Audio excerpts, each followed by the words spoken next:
So I just want to quickly now introduce each photographer, and they will be asked to speak for about 10 minutes, and then we'll have discussions. The other day someone said to me that being a news photographer was the best job in the world, and I do get that sense from all of you that even though there are challenges, it's been extremely exciting and interesting in remarkable ways.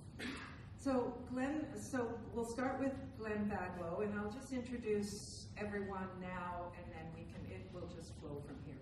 So Glenn began his career in the late 60s at the Ladner Optimist weekly newspaper as a photographer, editor, reporter, darkroom technician.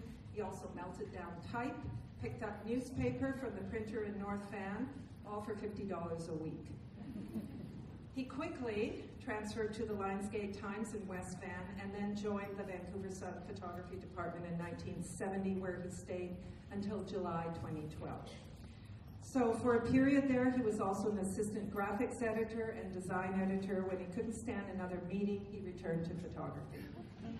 He won the National Newspaper Award for feature photography in 1970, and in 71 was a nominee together in 1993. He also won with Peter McMartin the Jack Webster Award for a series of stories on autism in 2007.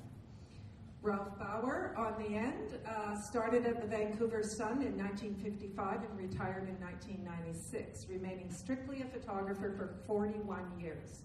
He started out in the old Sun Tower on Beatty Street with his speed graphics camera and ended up working with an ultra-modern digital camera. He won several awards, including a National Newspaper Award for the photograph of a distraught father holding his toddler out of an apartment window. We don't have a print of that here, unfortunately, and has photographed many members of the royal family, prime ministers, politicians, entertainers, the Pope, Second Narrows Bridge collapse, animals, children, sports figures, and has said that he enjoyed every minute of it. John Denniston he spent 35 years photographing for newspapers, beginning with the Edmonton Journal in 1968. He was a staff photographer and then photo editor at the Vancouver Province for 30 years, and was part of the team that in 1995 turned the Vancouver Province into North America's first newspaper with a completely digital photo department. His pictures have also been published in Life magazine, People, Maclean's, and a very early issue of People magazine, a very important image, Maclean's, and many magazines devoted to his favorite sports, automobile, and motorcycle racing. He's continued to develop his personal photography, of which he has had many exhibitions. So he continues as a photographer while retired. And here on the far corner is Rick Ernst, who is, I suppose one would say, a younger generation. He still works at the newspaper. He came to Vancouver from Dragon Lake in the BC Interior to study photography at Langara College, where he graduated in 1979. He's worked in the newspaper business since 1980, first as a staff photographer at the Daily Prince George Citizen, and then moving to the Lower Mainland in 1985, he became Now newspaper's first full-time photographer. In 1993, he began to work as a deputy photo editor at the province before becoming a staff photographer, and, as I said, is still a working photographer. So let's start hearing what these gentlemen have to say. So let's start with Glenn Baglow. Thanks.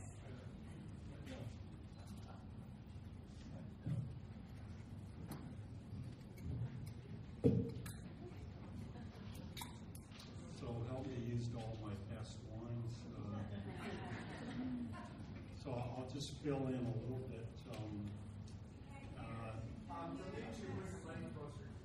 Even closer? Okay. So in high school is where I started photography, working for the school annual. What I learned is I could get better grades without doing the work by taking pictures for the teachers.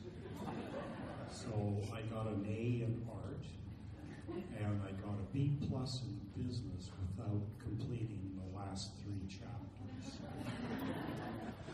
And I was supposed to write an essay for art. It was mandatory, but I never got around to that either. At the age of 18, I sent in a portfolio to a columnist at Camera 35 magazine, and I believe it would never happen these days, but he returned my pictures along with the 2-page, single-spaced, typed response advising me to take up some other career. He said 80% of photographers make 20% of the money, and 20% of photographers make 80% of the money. So I rejected his advice anyway. And as for the Ladner Optimist, the $50 a week and the $10 for the car expenses, CRA audited me, rejected my car expenses, so basically I was working for nothing. So initially, by the way, I turned down the job at the Vancouver Sun for the security of a full-time job at the Lionsgate Times, because the Sun job was just for the summer. But a co-worker that I am forever indebted to advised me to go for the job, and if they like me, they'll keep me on, which they did for 42 years. So after a few years out on the street, I thought I could improve a lot of photographers and the use of photography at the paper by becoming an editor. And I'm not advising you do that either. I spent about 8 years inside as assistant graphics editor and then design editor, responsible for photographers, artists, and graphics designers. And like Helen said, when I couldn't stand to attend another meeting, I asked to return to photography. And it was amazing the number of people that commented on how wide my smile was after that. Couldn't wipe it off. So, anyways, in the good old days, we covered events, fires, accidents, protests, school activities. You could actually walk into a school, into a classroom, and ask if there was anything interesting going on, which is not going to happen these days. Today, you're likely to be met at the door by a media handler who will assist or obstruct you, but mainly try to manipulate the coverage. And often they are there to say no to any suggestion you make that might make the photograph more interesting, because they're so concerned about the image that they present. And that's what they get paid for. Also, a lot of stories, because of deadlines, require pictures be shot in advance. And it's common for an editor to send in a photo assignment for a heavy rainfall warning picture, because it's expected to rain heavily the next day. And the fact that it's only overcast at the moment is not a consideration of the editor. Of less concern than people trying to manipulate the image is the conversion to digital photography, which presents its own challenges. And as said, we were a leader in digital photography. The first professional news camera was the Kodak NC2000, and this is it, built by Kodak and the Associated Press using a Nikon body. This camera cost $18,000 US, and it had a 2 megapixel chip. shoot full frame, but full frame was like 2/3 the size of a normal 35 millimeter picture. The viewfinder is like looking through a keyhole. Anybody interested can try, have a look, but it's got a little frame inside the frame that tells you where your image area is. And the battery, which is no longer in this thing, would die usually before you could complete your assignment. I was going to drop it.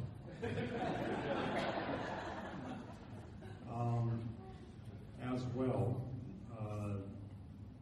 if you shot 4 or 5 pictures in quick succession, I think the motor drive ran maybe 2 frames a second, something like that.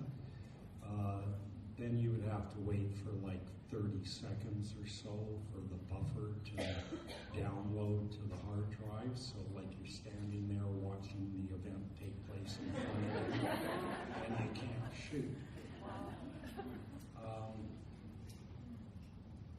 This particular camera, by the way, I was shooting the release of seal pups at Ambleside Beach, and I knew I was doing the assignment, so I had a pair of waders, and I waded into the water to shoot back at the beach for the release. And I held my hand underneath the camera, like so, just so I could make sure it wasn't going to touch the water. But what I didn't know was that there was a freighter headed out, and the wash from that freighter hit me and soaked the bottom of the camera, which you can see is where all the contacts are, which is why it's now a doorstop. So anyways, new cameras came along, and the digital age and automatic camera are perfect in the minds of the bean counters, off in Winnipeg or wherever, Toronto.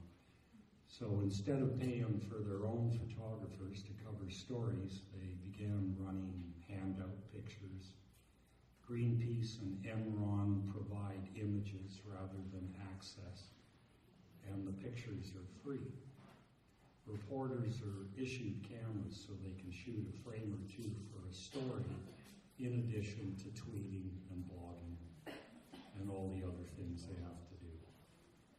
So photography is not exactly prime in their consideration.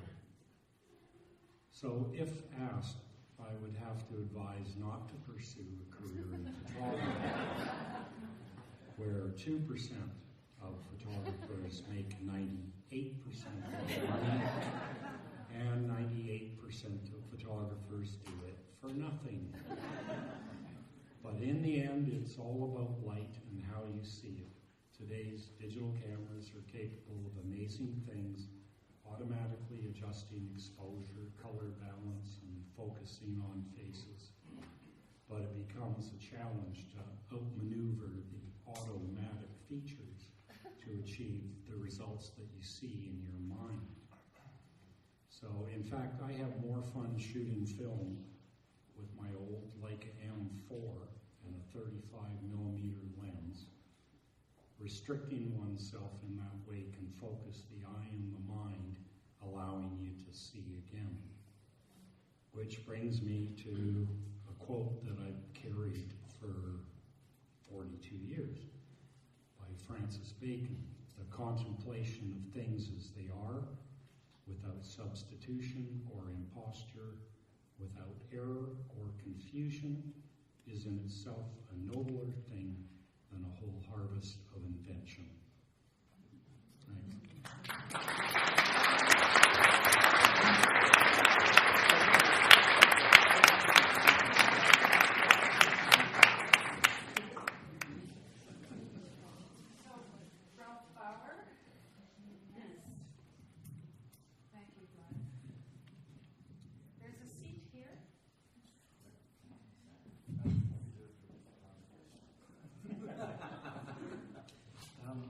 So I'm one of the old veterans, you might say. I feel like a First World War veteran because I started with the big old 4.5 speed graphic, which I'm showing you here. This big heavy guy.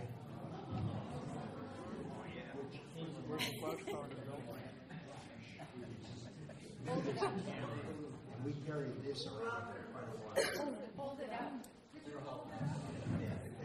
And if you could, some people are having trouble hearing, so, and also. This is the little guy I was telling you about that we tried to operate, and it seemed to fit it well in your hands. It was a nice piece of machinery for the time. But then this fella came along to add the wonderful strobe, which has been the greatest thing in photography in the era of going from this camera to the other cameras, because with this light, you could do wonders. Photographers would bend light with it. They'd bounce, they'd use it different ways. It would just produce a beautiful negative. Now today, with your digital, all this is compact into your camera. When you point it, it's all there. But it's still electronic strobe with the backing of a lot of that gone. So that's history for the start, because when we began with these cameras, we started thinking about going to another film, and the newspaper industry of photography were always scared of that 35 mil film because it was smaller, and they figured the quality wouldn't be there, and negatives could scratch and different things. So they decided to jump to 2¼ square, which is another image bigger, but bigger film. And so we went from this big speed graphic to a Hasselblad or a Mamiya Flex, which is the Japanese camera, cheaper naturally. So we did more at the Mamiya Flex and the Rollei Flex. And then we decided, well, that 35 mil film is around, and the Vancouver province, our opposition, they had their best photographer was Bob Olson. So our paper decided, let's hire Bob Olson and give him a 35 mil camera in the darkroom, and he can be our first 35 mil cameraman.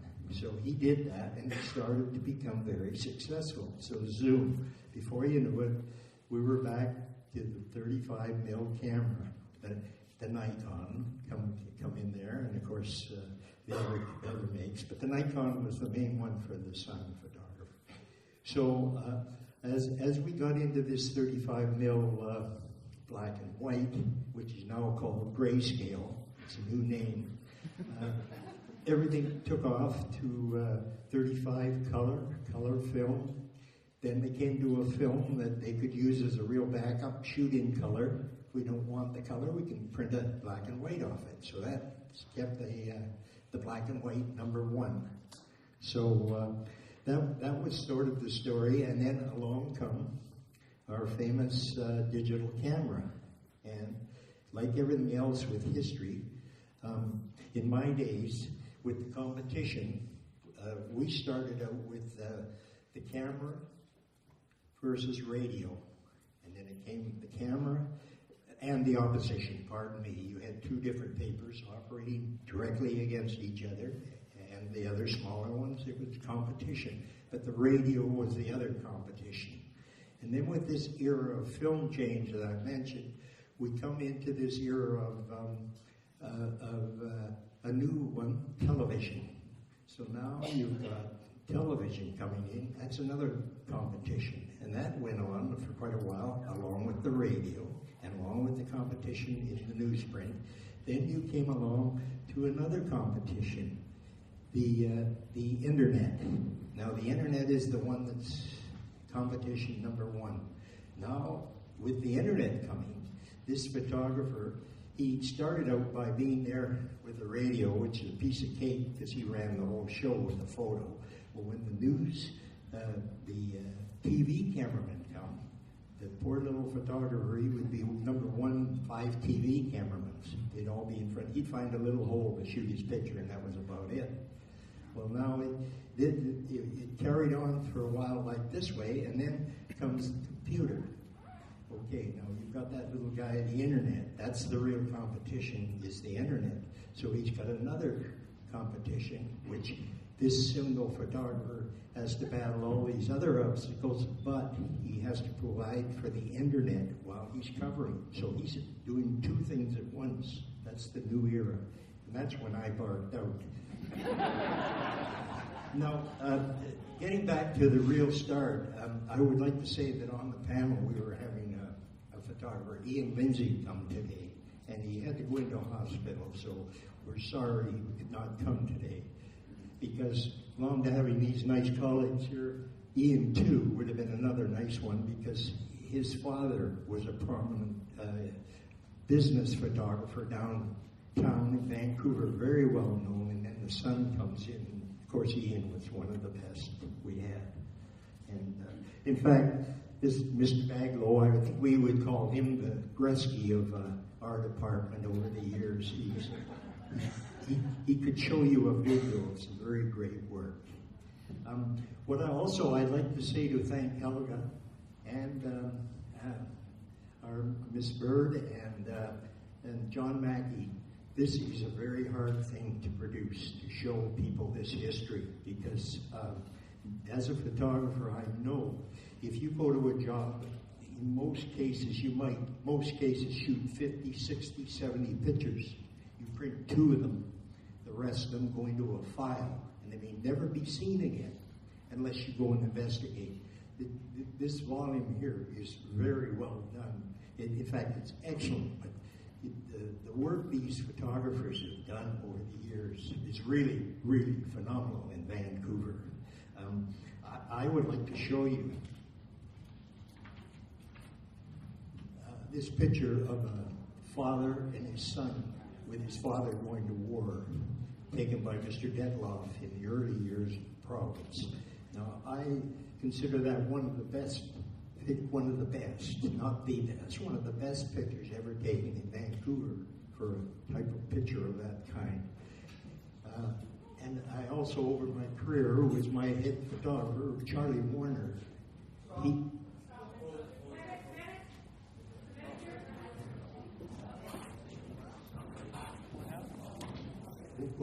Something there.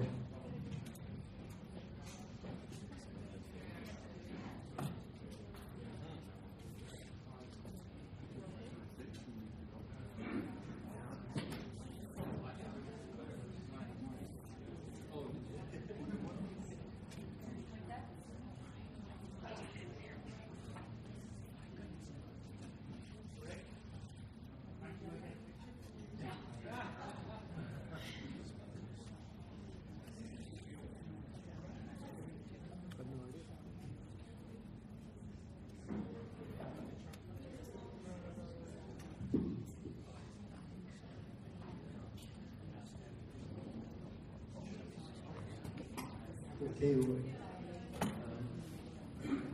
continuing on with my career, one of my bosses of head photographers was Charlie Warner, and he took a photograph of John Landy and Bannister coming to the wire looking back, and I think that's the best sport picture ever taken in Vancouver.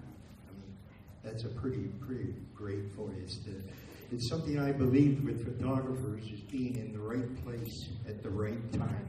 It's very important, and it's very, very much luck. I did a shot, I'll just show you here.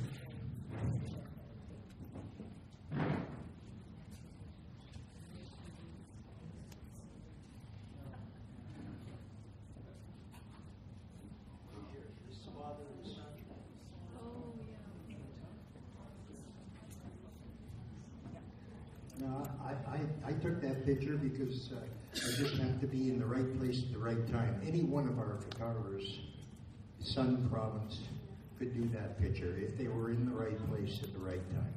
But I was very fortunate. I got a national award for it. That's month, first year, everything. And it's just from being in the right place at the right time. I had a lot of trouble getting it, and I won't tell the story, but it comes down to being in the right place at the right time. And with a lot of these pictures, these photographers, I've looked at some of their negatives, and I feel just like a mouse with a herd of elephants, really. The great people that this city has had with photography is just phenomenal. And I feel proud to have one or even two pictures up here because, like I say, this crew, the three of them, they've done a wonderful job because this is a very, very tough topic to show to the public. Thank you.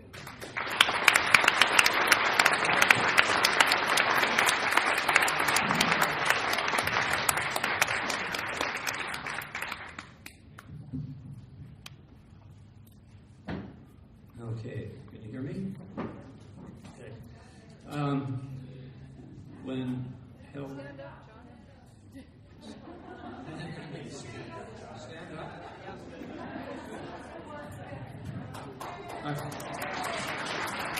I'm an old guy, you know. And now I got to adjust this a little bit. So, when Helga mentioned this show and she wanted to have a talk, I was trying to think of something to say, and a couple of quotes came up. And the first one is by a guy named Fred Ritchen, who wrote a book called After Photography. And he said it's difficult to conceive of democracies surviving without credible witnesses. And that's what we were. We photographed basically what was there. Okay, sometimes we fudged it a bit, but basically, if we were there, something actually happened.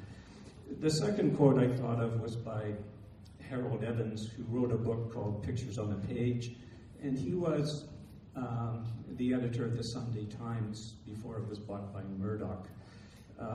He said, "The camera cannot lie, but it can be an accessory to untruth." Very wise man. And if you're a photographer, you understand how things can appear to have happened and haven't happened. Glenn talked a bit about this when he talked about manipulation by PR people and the rest of it.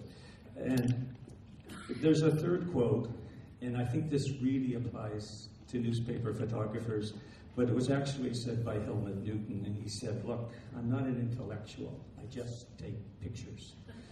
And I think that's, some people try to read too much into our photographs. They think, oh, well, there's an agenda, or he's trying to show something.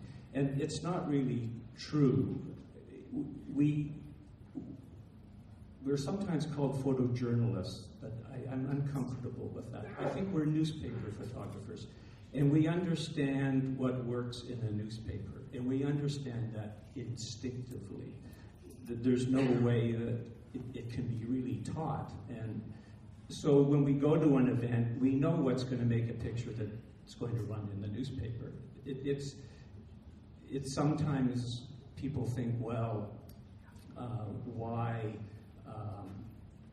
why the picture has to be a certain way, but we know what page we're shooting for, we know which editor we're shooting for. I remember years ago watching a guy named Eric Cable Sr. You've probably heard of him. He was British, pushy, obnoxious, and he came into an event. He was in a hurry. He had to have a photograph, and within 90 seconds, he pushed 5 people into a shape that made a nice vertical photograph, and he was out of there.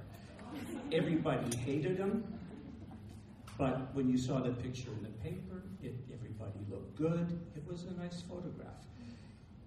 Eric had no agenda. He just wanted a picture and to get out of there onto the next assignment. So, about being a photojournalist. Probably we did do some photojournalism, but most of the time we did the quick hit. We got in, we got our picture, we got out.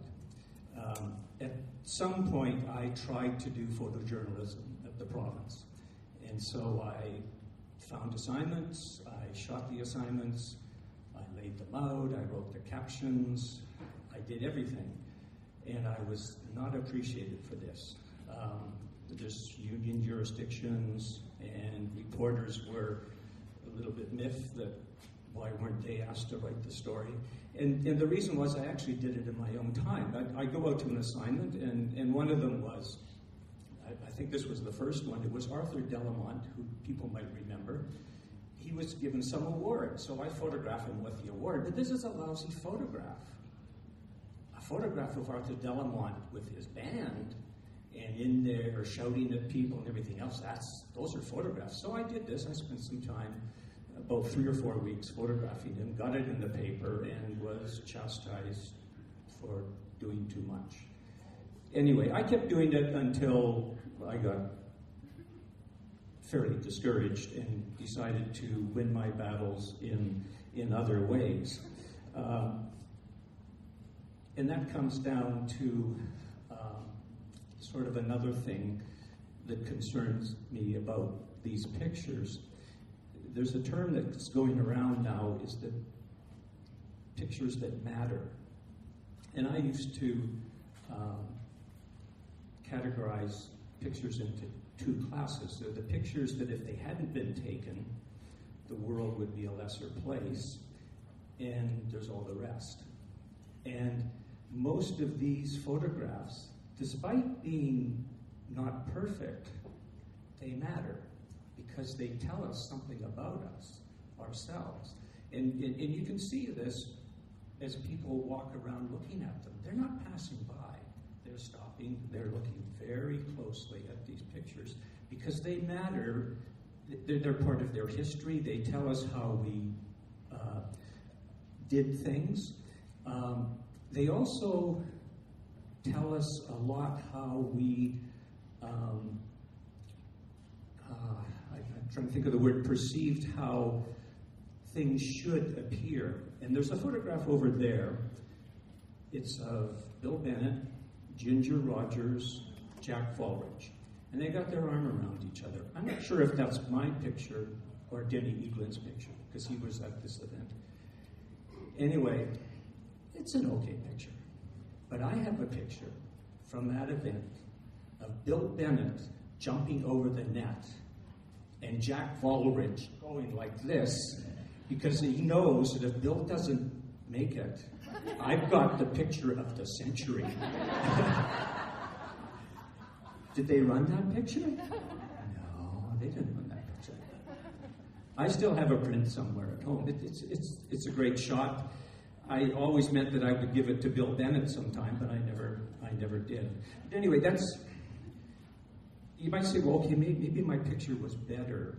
But in some way, the way we look at those events is the one that ran. The people with their arm around each other, being friendly. So I'm a little bit have mixed emotions about that. Sometimes what I think is the best picture and what the editor thinks is the best picture are different. In fact, there used to be an expression, the only people who know anything about pictures are editors, because editors don't know anything about pictures.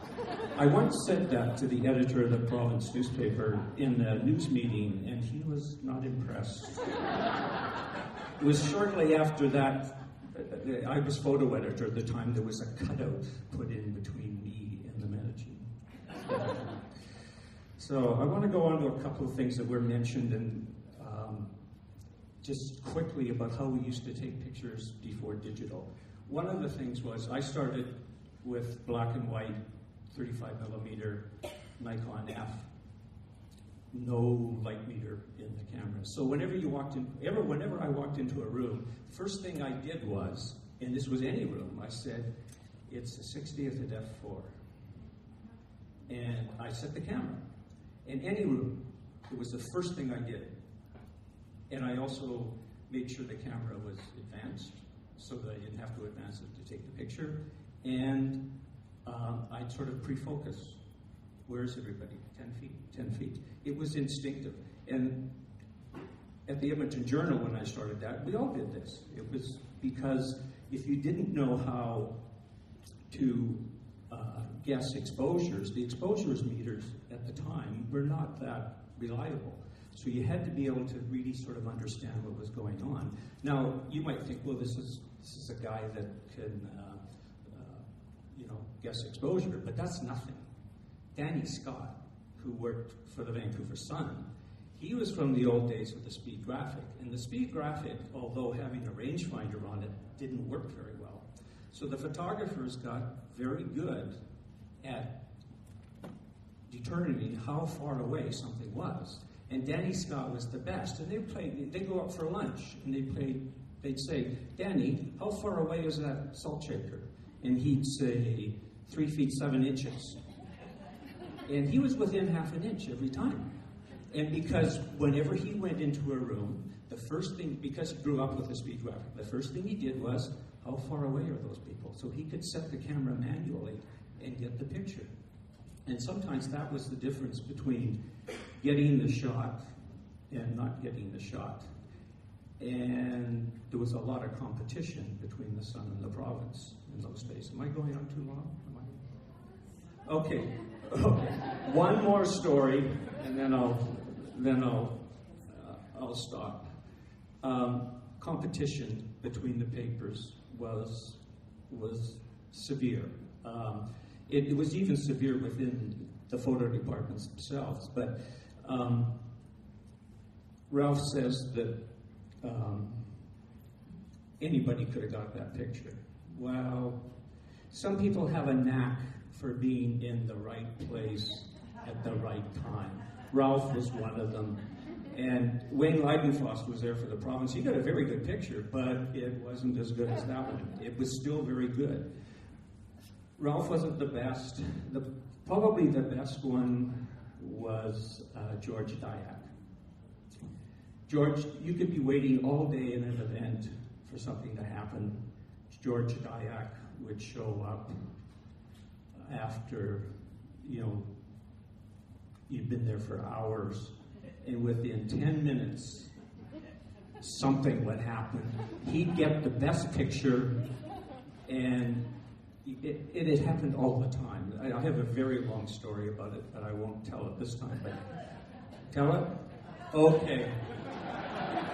I'm a pretty good sports photographer. I'm at a high school soccer game.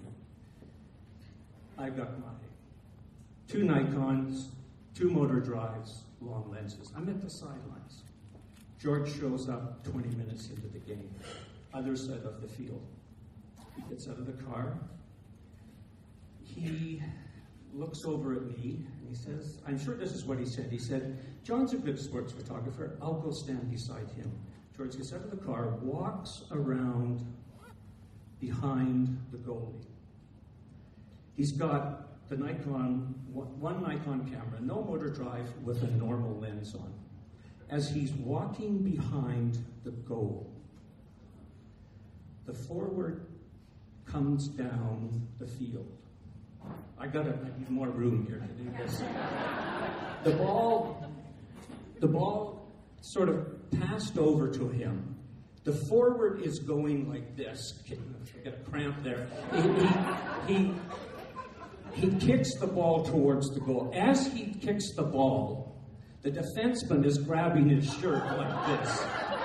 The goalie is going over like this through the air because the ball's going into the corner. The referee is blowing his whistle because if that doesn't go in, it's going to be a penalty. It's the greatest high school soccer shot you ever saw in your life. George goes, click.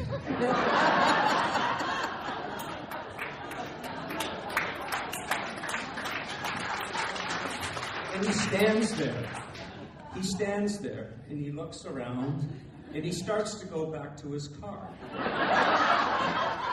Then he says, no, I better go talk to John. So he comes over and he talks to me. So players go by, and I pick up the camera, ka-chunk, ka-chunk, ka-chunk. It's a nothing shot. George doesn't do anything. And he just stands beside me, and he looks towards me, and he says, that was a pretty good shot, wasn't it? And I said, yeah, George, that's a pretty good shot. And then he says, not much sense in staying any longer, is there? And I said, no, George, there isn't. So George turned and went. The thing, I don't know if George is here tonight. He's not here? Anyway, at that moment, he came this close to death. Because if I hadn't had those 2 cameras with motor drives around my neck, I would have strangled him. And I don't think any jury in the world would have convicted me. I'll end on that.